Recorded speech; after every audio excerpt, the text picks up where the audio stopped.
What's up, Narco Gang? Welcome back to the channel. If y'all not subscribed to the channel, you already know what to do. Hit the like button, subscribe button, hit the bell to be notified for everything that we drop. This is a video pretty much showing that Young Thug bond being denied. That's pretty much what this is. I'm gonna go ahead and let it play for y'all. I'm not gonna do too much commentary on it. I'm gonna just let it play through so y'all can hear what the judge got to say. Let me see. I'm gonna go ahead and fix it up for y'all a little bit. You know what I'm saying? Y'all go ahead and fast forward through it if y'all, you know what I'm saying, don't want to watch this shit. I feel it. Might as well leave that like that. Alright, let's get to it, y'all.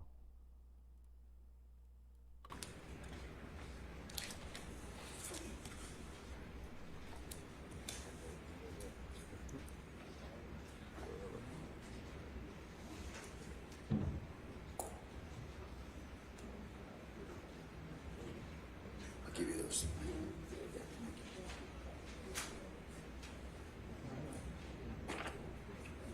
It's been provided to the court. I'll summarize a couple of different things already that you as counsel for the state as well as for the defense, I'm sure aware of.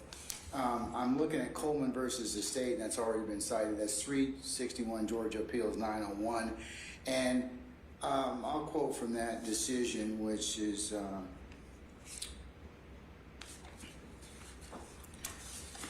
which comes from our court of appeals, Judge Miller, Vet Miller, being presiding judge in that particular case. Excessive bail is prohibited by the Georgia Constitution, Article 1, Section 1, Paragraph 17, and the 8th Amendment to the United States Constitution. And for the 8th Amendment analysis, as you all are aware, that 8th Amendment violation would be excessive bail or no bail, or fixing an amount that is excessive under the circumstances. When fixing, for the purposes of the 8th Amendment, the excessive bail is defined as bail set at an amount higher than the amount reasonably calculated to ensure the presence of the defendant. When fixing bail in Georgia, trial judges' foremost consideration is the probability the accused, if freed, will appear at trial, and then the court in Coleman goes on to quote that lesser factors or lesser extent or considerations are the accused's ability to pay, the seriousness of the offense, the accused's character and reputation. I have heard a lot of evidence today about those particular factors in regards to Mr. Williams and his ability to pay, and the seriousness of the offenses, and his character and reputation from as presented by Mr. Steele, Ms. Hornsby, as well as Mr. Adams. So I have considered those particular issues. Now, also, Coleman goes on to say that a defendant who seeks release on bail has the burden of showing roots in the community. The defendant does not pose a significant risk of fleeing, threatening the community, committing another crime, or intimidating witnesses. He goes on to say that a trial court may release a person on bail if the court finds the following. So I have to look at the first thing that Coleman directs me to look at is consideration of whether or not the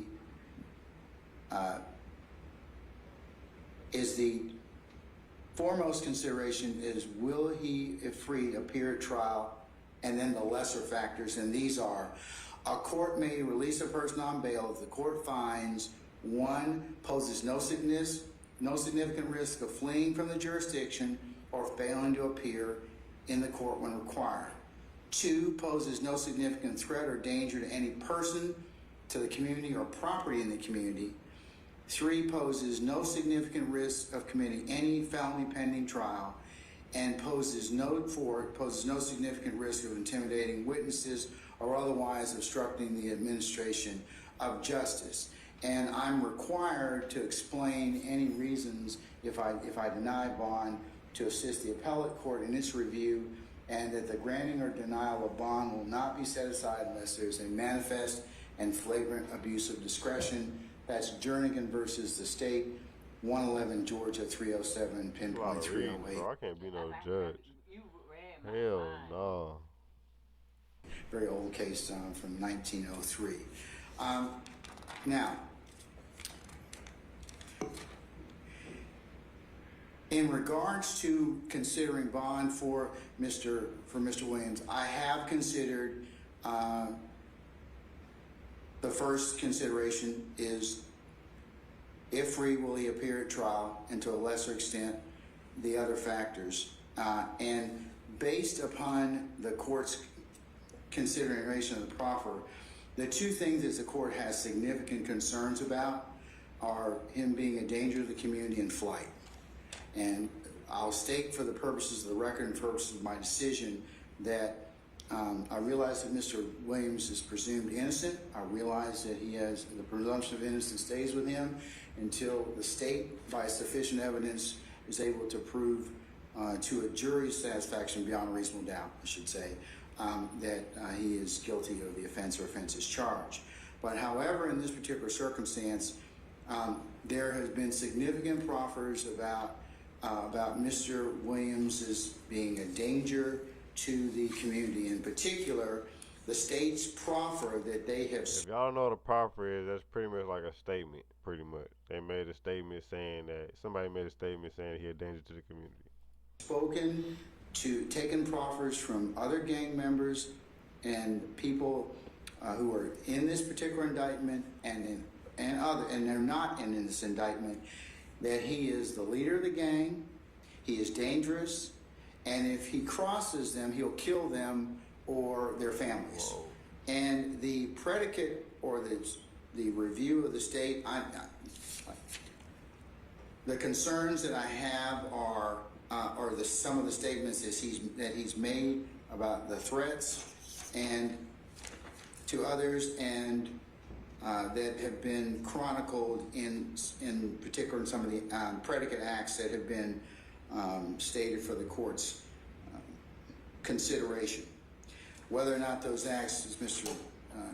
Adams has pointed out, or because they have to be proven at trial, is a discussion for another day. But at this point in time, in the aggregate, those particular discussions, in particular, the proffer from the people that the state has talked to already, the group chat that from 2015 starting, anybody goes into a courtroom and tells God honest truth, they'll be fucking killed, pardon me for the language, and this threat is still being talked about. So that is of a concern to the court in regards to the danger to or threats to... I'm trying not to, but damn. And this threat is still being talked about. So that is of a concern to the court in regards to the danger to or threats to persons in the community. So and factors poses no significant arrest of intimidating witnesses or otherwise obstructing the administration of justice. That is the court's concern. The two major concerns that this court has is danger to persons and threats to intimidate other witnesses and obstruct the administration of justice. So I have some concerns about the flight that I share with Judge Wolf also indicated, but and I'm not going to hold it against him that he is very successful and has significant means, but those two factors in particular, threats to persons in the community or poses significant risk of intimidation of witnesses, otherwise obstructing administration of justice. The court has considered a number of the predicate statements, and for those reasons in the aggregate, I'm going to deny bond at this time. He did all that just to say that. But, Mr. He said all that just to say that, bro. Like, you really went in detail of why you about to say no to me. Like, that's crazy. Adams, Ms. Hornsby, and Mr. Steele certainly, if you should file any other additional motions or things change, I certainly will reconsider the court's position on bond. It is not lost on me that I have not given your client a bond, but that is my decision based upon what I have heard, and I certainly appreciate your advocacy on behalf of your client, all of the lawyers thus far who have advocated very well for their clients in this particular position, and I will do my level best to make sure that this case gets tried as expeditiously as possible, and if I can get it on the calendar before the 9th of January, I will endeavor to do so. Damn. So, January anything else at 9th? this point in time? One thing, Judge. Yes. I'm sorry, I know the court filed, I sent an email to, I think, the Public Defender's Office concerning getting defendants who are presently unrepresented Nigga, what? representation.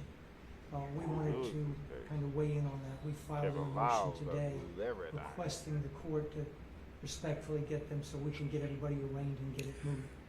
I want to just give the court. Mr. Gary, you must think that I have a lot of power. I really don't.